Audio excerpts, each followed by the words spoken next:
మత్తయి సువార్త 5వ అధ్యాయము. ఆయన ఆ జన సమూహములను చూచి కొండ ఎక్కి కూర్చుండగా ఆయన శిష్యులాయన యొద్దకు వచ్చిరి. అప్పుడాయన నోరు తెరిచి ఈలాగు బోధింపసాగెను. ఆత్మ విషయమై దీనులైన వారు ధన్యులు, పరలోక రాజ్యము వారిది. దుఃఖపడువారు ధన్యులు, వారు ఓదార్చబడుదురు. సాత్వికులు ధన్యులు, వారు భూలోకమును స్వతంత్రించుకొందురు. నీతి కొరకు ఆకలి దప్పులు గలవారు ధన్యులు, వారు తృప్తిపరచబడుదురు. కనికరము గలవారు ధన్యులు, వారు కనికరము పొందుదురు.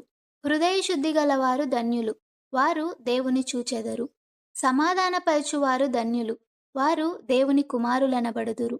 నీతి నిమిత్తము హింసింపబడువారు ధన్యులు, పరలోక రాజ్యము వారిది.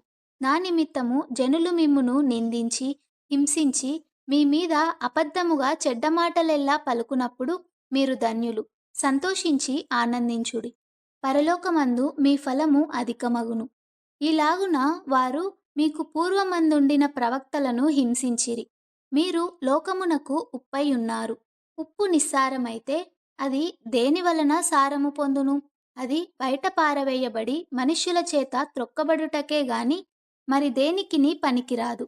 మీరు లోకమునకు వెలుగై ఉన్నారు. కొండ మీద నుండు పట్టణము మరుగై ఉండనేరదు. మనుష్యులు దీపము వెలిగించి కుంచెము క్రింద పెట్టరు గాని అది ఇంట నుండు వారికందరికీ వెలుగిచ్చుటకై దీపస్తంభము మీదనే పెట్టుదురు. మనుష్యులు మీ సత్క్రియలను చూచి పరలోకమందున్న మీ తండ్రిని మహిమపరచునట్లు వారి ఎదుట మీ వెలుగు ప్రకాశింపనీయుడి. ధర్మశాస్త్రమునైనను ప్రవక్తల వచనములనైనను కొట్టివేయవచ్చితినని తలంచవద్దు. నెరవేర్చుటకే గాని కొట్టివేయుటకు నేను రాలేదు. ఆకాశమును భూమియు గతించిపోయిననే గాని ధర్మశాస్త్రమంతయు నెరవేరు వరకు దాని నుండి ఒక పొల్లైనను ఒక సున్న అయినను తప్పిపోదని నిశ్చయముగా మీతో చెప్పుచున్నాను.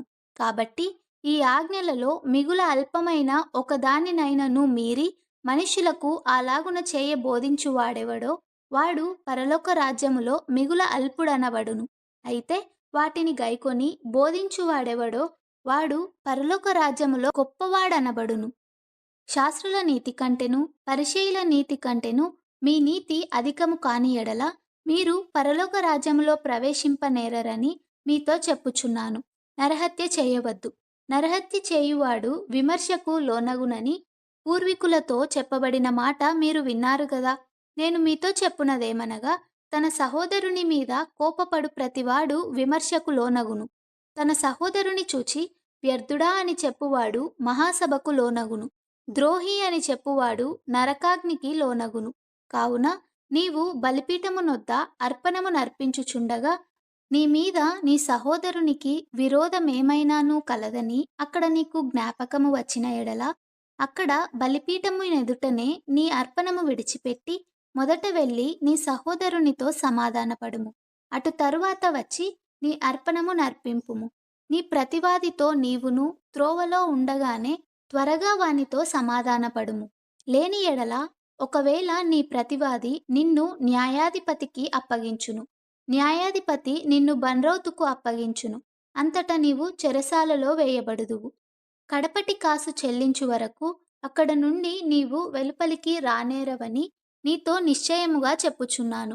వ్యభిచారము చెయ్యవద్దని చెప్పబడిన మాట మీరు విన్నారు గదా. నేను మీతో చెప్పునదేమనగా ఒక స్త్రీని మోహపు చూపుతో చూచు ప్రతివాడు అప్పుడే తన హృదయమందు ఆమెతో వ్యభిచారము చేసిన వాడగును. నీ కుడికన్ను నిన్ను అభ్యంతరపరిచిన ఎడల దాని పెరికి నీ యొద్ద నుండి పారవేయుము. నీ దేహమంతయు నరకములో పడవేయబడకుండా నీ అవయవములలో నొకటి నశించుట నీకు ప్రయోజనకరము గదా. నీ కుడి చెయ్యి నిన్నభ్యంతరపరిచిన ఎడల దాని నరికి నీ యొద్ద నుండి పారవేయుము. నీ దేహమంతయు నరకములో పడకుండా నీ అవయవములలో ఒకటి నశించుట నీకు ప్రయోజనకరము గదా. తన భార్యను విడనాడువాడు ఆమెకు పరిత్యాగ పత్రిక ఇయ్యవలెనని చెప్పబడియున్నది గదా. నేను మీతో చెప్పునదేమనగా వ్యభిచార కారణమును బట్టి కాక తన భార్యను విడనాడు ప్రతివాడును ఆమెను వ్యభిచారినిగా చేయుచున్నాడు. విడనాడబడిన దానిని పెండ్లాడువాడు వ్యభిచరించుచున్నాడు.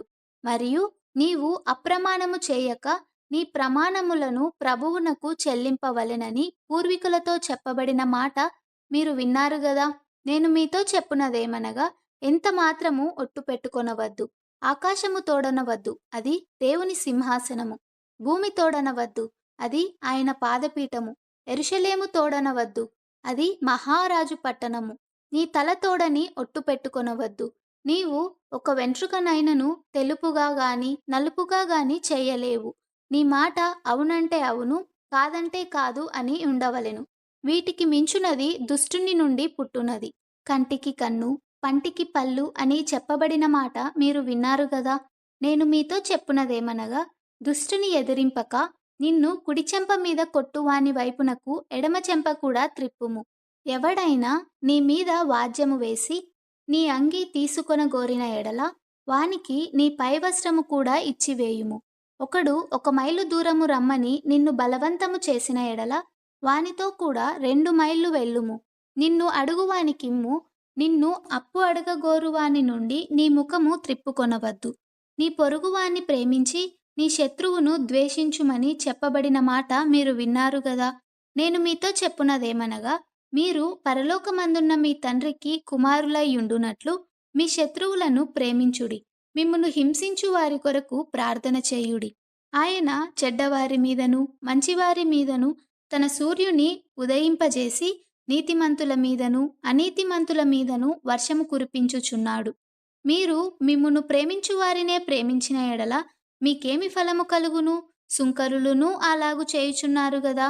మీ సహోదరులకు మాత్రము వందనము చేసిన ఎడల మీరు ఎక్కువ చేయుచున్నదేమి? అన్యజనులును అలాగు చేయుచున్నారు గదా! మీ పరలోకపు తండ్రి పరిపూర్ణుడు గనుక మీరును పరిపూర్ణులుగా ఉండెదరు.